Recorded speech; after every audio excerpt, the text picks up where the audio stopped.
Assalamualaikum warahmatullahi wabarakatuh. Saya akan menjelaskan di pertemuan 2 mata kuliah manajemen proyek teknologi informasi.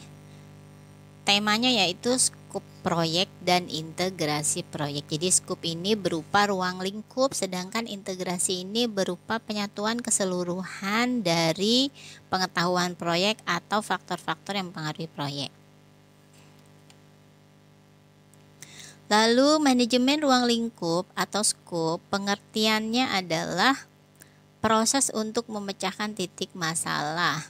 Jadi ruang lingkup ini lebih kecil, membagi-bagi proyek menjadi lebih kecil, itu intinya ya. Dan juga lebih mendekati tujuan sasaran. Tadi contohnya kalian mengambil TA sistem penjualan, jadi benar-benar sasarannya ya sistem penjualan saja. Lalu juga lingkup mengacu pada semua pekerjaan yang terlibat. Jadi tadi penjualan tadi ada apa saja tadi? Penjualan, pemesanan, pendataan barang, pemesanan, pembayaran juga pengiriman. Nah, itu lingkupnya. Juga meliputi proses definisi dan pengendalian pekerjaan tadi ya. Jadi semua pemesanan dan apa-apa tadi yang saya sebutkan itu dikendalikan. Manajemen skup, proses utamanya yang pertama mengumpulkan persyaratan atau kebutuhan. Nah, pengumpulan kebutuhan. Kalian skripsi penjualan pasti akan mengumpulkan kebutuhan, contohnya data barang. Lalu tadi yang berhubungan dengan pendataan barang berarti data barang. Yang berhubungan dengan pemesanan berarti purchase order atau surat pesanan. Yang berhubungan dengan pembayaran berarti bukti transfer, dan yang berhubungan dengan pengiriman berarti surat jalan atau faktur. Satu lagi yaitu laporan penjualan, berarti kalian harus melihat laporan penjualan atau keuangan. Yang kedua, definisi lingkup. Jadi mendefinisikan lingkup, apa saja dokumen dan aset-aset yang dibutuhkan sebagai persyaratan dan disetujui. Tadi lingkupnya tadi ya, pemesanan. Itu didefinisikan apa sih pemesanan? Mulai si pelanggan memilih barang, setelah itu memasukkan ke keranjang belanja, membayar, lalu pelanggan memasukkan alamat pengiriman sehingga dapat dikirim dan barang sampai ke customer. Yang ketiga, membuat WBS. Nah, ini membuat WBS ini mengelompokkan deliverable proyek besar menjadi lebih kecil, jadi ruang lingkupnya menjadi lebih kecil sehingga mudah dikelola. WBS ini nanti berupa diagram ya, diagram kayak tabel. Yang keempat, verifikasi lingkup, menerima kiriman proyek dari pelanggan dan sponsor. Jadi dicek, lalu karena tadi kira-kira saya nih perusahaan butuh penjualan, lalu saya kirim dokumennya, itu harus dicek terlebih dahulu apakah sanggup mengerjakan atau tidak. Nah, jika tidak sanggup atau tidak dapat diterima, maka dapat saja si sponsor merubah permintaannya. Yang kelima, ini mengontrol lingkup, ini pengendalian perubahan lingkup. Jadi jangan sampai yang sudah ditentukan di awal seperti tadi, sistem penjualan berubah tiba-tiba menjadi sistem pembelian, sedangkan tahap proyek sudah ada di tengah.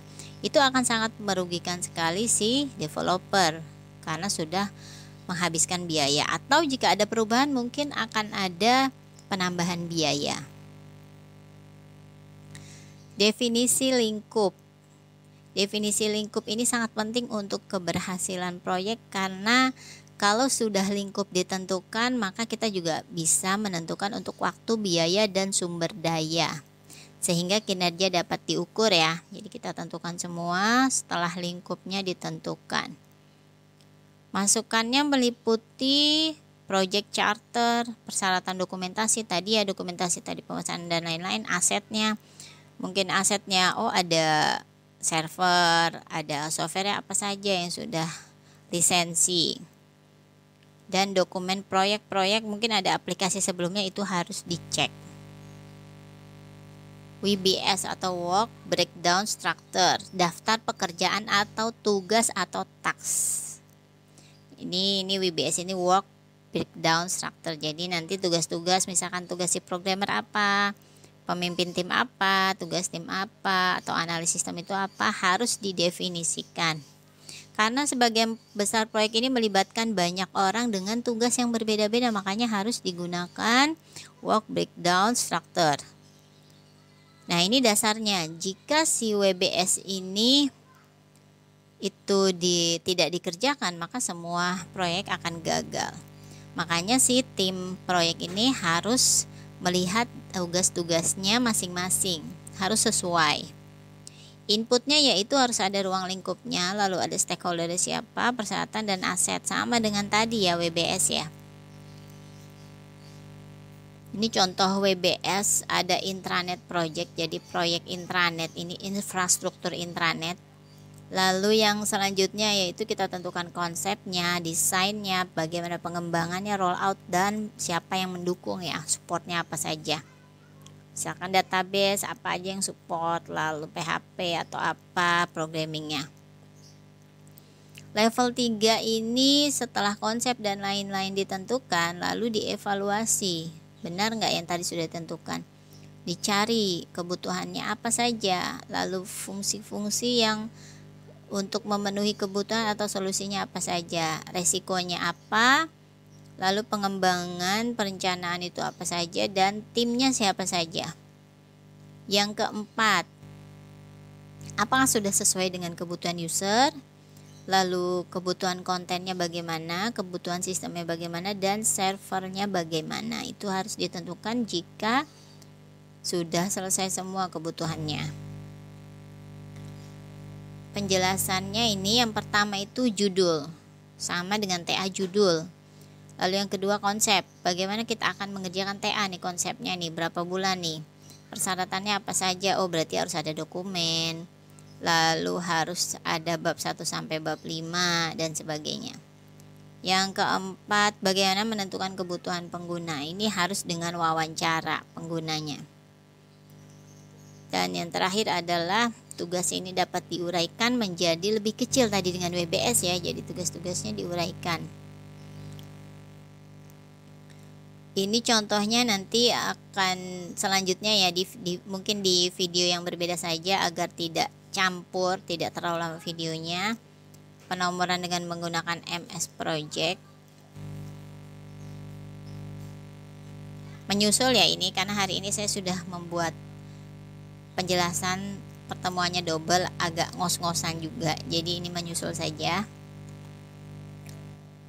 Nah, ini kalian bisa coba sendiri dulu sebelum saya menjelaskan format penomorannya dengan MS Project. Nah, ini kalian bisa ketikkan di MS Project, lalu format penomorannya seperti ini. Lalu ada manajemen integrasi proyek. Pengertiannya apa sih? Penyatuan atau koordinasi semua bidang pengetahuan tadi, integrasi ya. Jadi agar semua elemen ini bersama-sama dapat menyelesaikan proyek dengan tepat waktu dan sukses. Itu fungsinya integrasi proyek. Proses utamanya yaitu pengembangan project charter. Yang kedua, pengembangan rencana proyek. Jadi rencananya apa saja dikembangkan. Yang wajib mengendalikan semua ini dari 3 ini adalah termasuk waktu, itu adalah si pemimpin tim, si manajer tim itu harus mengelola, mengarahkan semuanya. Outputnya bisa informasi dan lain-lain. Ini juga pemantauan pengendalian ini oleh pemimpin tim. Yang kelima ini juga dikendalikan bagaimana koordinasi antar tim. Dan yang terakhir ini menutup proyek juga tugas si pemimpin tim. Penutupan proyek ini adalah berupa laporan-laporan ya. Update-update aset, apa saja yang sisa atau apa saja yang sudah digunakan dan lain-lain. Manajemen proyek integrasi ini sama dengan kemarin yang saya jelaskan di SI ya. Ada awalan ini outputnya project charter, lalu ada planning ini project charter ini berupa seperti judul ya, Planning perencanaan itu ada manajemen plan, ada eksekusi, itu ada proyek yang sudah terkirim, lalu change request, perubahan, lalu perubahan rencana, dan lain-lain. Monitoring dan controlling itu ada dua, ada monitor dan control project, ada namanya perubahan, lalu ada perubahan rencana, perubahan dokumen, itu hampir sama dengan yang atas. Lalu juga ada perform integrated change control, ada juga change request status update, jadi perubahan status, bagaimana perubahan manajemen rencana dan perubahan dokumennya itu harus dicek. Sedangkan closing ini yang tahap terakhir, itu akan menghasilkan final product, lalu perubahan, transisi perubahan ini, hasil perubahannya, dan aset update. Aset update ini update asetnya, kira-kira apa saja yang sudah digunakan. Kemudian project finish. Manajemen integrasi ini memberikan kepuasan kepada stakeholder. Jadi integrasi proyek ini dilihat dari interface-nya dari awalnya, yaitu si pemimpin tim tadi. Si manajemen harus atau pemimpin tim identifikasi interaksi antara si anggota tim yang terlibat ya, agar proyek dapat segera diselesaikan. Lalu tugas manajer proyek juga dapat memelihara komunikasi tadi ya, antar tim. Project charter, apa sih project charter? Adalah dokumen yang digunakan untuk memulai proyek. Nah, ini project charter ini kita hasilkan melalui tahap awal atau inisiasi, karena dengan dokumen ini kita akan dapat memberikan atau menentukan ruang lingkup waktu dan biaya agar untuk mencapai tujuan proyek. Hal-hal yang membantu mengembangkan project charter yang pertama adalah project statement of work. Jadi ada deskripsi kebutuhannya ada deskripsinya, misalkan kebutuhan pemesanan itu membuat surat pesanan, lalu melakukan penawaran dan lain-lain. Ada kasus bisnis ini kira-kira apa sih permasalahannya, apa tujuannya? Membuat perhitungan dengan cepat penjualan. Lalu waktu dan biaya, misalkan biaya 100 juta, waktunya dalam waktu 6 bulan. Kontraknya ini adalah banyak informasi ya, hitam di atas putih, terutama di informasi yang kontrak antara si stakeholder itu harus tertulis. Lalu ada faktor lingkungan juga tadi yang membantu mengembangkan proyek ya, faktor lingkungan. Contohnya pemerintah, misalkan terlalu ribet ya pengurusannya, misalkan ada proyek di pemerintah lalu terlalu ribet urusannya, seperti pajak. Kadang perusahaan kecil kan belum punya pajak ya. Nah, itu termasuk faktor lingkungan yang dapat menghambat penyelesaian proyek. Yang keempat, aset. Nah, aset, jika memiliki aset yang sedikit dan tidak sesuai dengan proyek, maka proyek juga akan terlambat hasilnya. Makanya harus dilihat asetnya dulu ketika kita akan menerima proyek. Contohnya skripsi, kita asetnya apa saja, kira-kira alatnya jangan yang terlalu sulit. Mencontohkan project charter tadi sudah saya contohkan ya, dokumen-dokumennya ya tadi ya. Dokumennya tadi surat pemesanan, surat pengiriman yang tadi ya. Nah, informasi yang terdapat pada project charter ini, kalian judul proyek, kira-kira penjualan, tanggal persetujuan misalkan hari ini 24 Maret 2022. Nama manajer proyek apa nih, kira-kira siapa di antara kalian. Lalu informasi nomor teleponnya dicantumkan. Jadwal proyeknya seperti jadwal deskripsi ya, berupa tabel 6 bulan ke depan, tanggal-tanggalnya juga ditulis. Lalu ringkasan anggaran proyeknya, anggarannya berapa, kira-kira hardware berapa, software berapa, pembayaran programmer berapa, distribusi atau pencatatan berapa untuk sekretaris dan lain-lain. Deskripsi singkat tujuan proyek. Tadi contohnya penjualan, yaitu membuat penjualan dengan cepat, membuat perhitungan penjualan dengan cepat itu tujuannya ya. kriterianya adalah membuat perhitungan dengan cepat lalu memenuhi kebutuhan si customer, itu kriterianya. Ringkasannya ini ada kebutuhan-kebutuhan, jadi pemesanan, pengadaan pendataan barang, pemesanan, pembayaran, dan pengiriman, juga laporan penjualan itu harus menjelaskan kebutuhan-kebutuhan sendiri. Lalu tanggung jawab masing-masing tim itu juga ada di project charter, dan tanda tangan juga komentar itu ada di project charter ya, dokumen untuk kontrak. Nah, ini contoh project charter, jadi tadi tidak perlu saya gambarkan, sebetulnya sudah ada contohnya. Nah, ini title-nya, lalu tanggal, lalu ada schedule-nya atau jadwalnya dari April testing sampai 15, budgetnya berapa, lalu manajernya siapa, kontaknya di mana. Nah, ini semua gambaran secara umum project charter ini. Kalau misalkan detail, tugas-tugasnya itu ada di WBS.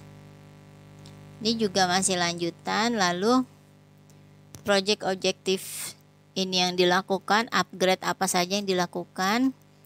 Lalu project utamanya yaitu ini yang dibutuhkan.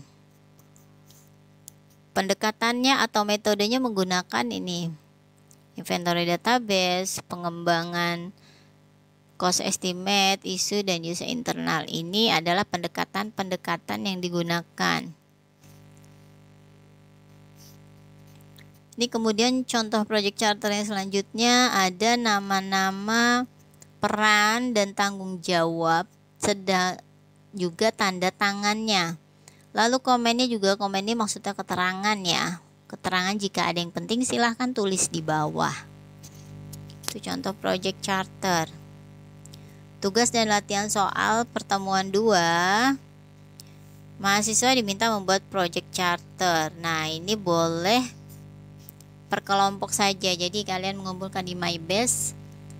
Kalian kumpulkan setiap anggota, setiap kelompok, semua memberikan linknya ya. Linknya hanya satu saja, boleh sama kalau sama kelompoknya. Project charternya seperti tadi, tapi kalian buat yang gampang saja. Contohnya seperti TA tadi, sistem penjualan ya. Kalian buat sistem penjualan, sistem pembelian, atau apa saja, yang penting tidak sama judulnya dengan kelompok lain. Ini boleh dikumpulkan. Jadi tugasnya ini yang kedua project charter. Tadi yang pertama adalah mengerjakan ABC-nya aja, jawabannya saja, tulis di Word, ini pun di Word, lalu bentuk PDF, diupload ke Google Drive, lalu linknya dikopas ke MyBase. Sekian penjelasan dari saya. Oh iya, ini ada soal nomor 1, lupa saya. Untuk pilihan gandanya kalian bisa buat belajar, tapi yang pertemuan 2 tidak perlu dikerjakan. Ini soal nomor 2, lalu nomor 3, nomor 4, dan yang terakhir adalah nomor 5. Sekian penjelasan dari saya. Mohon maaf jika ada yang kurang berkenan atau penjelasan ada yang kurang, silahkan boleh japri. Jangan lupa like, komen, dan subscribe. Saya akhiri dulu. Assalamualaikum warahmatullahi wabarakatuh.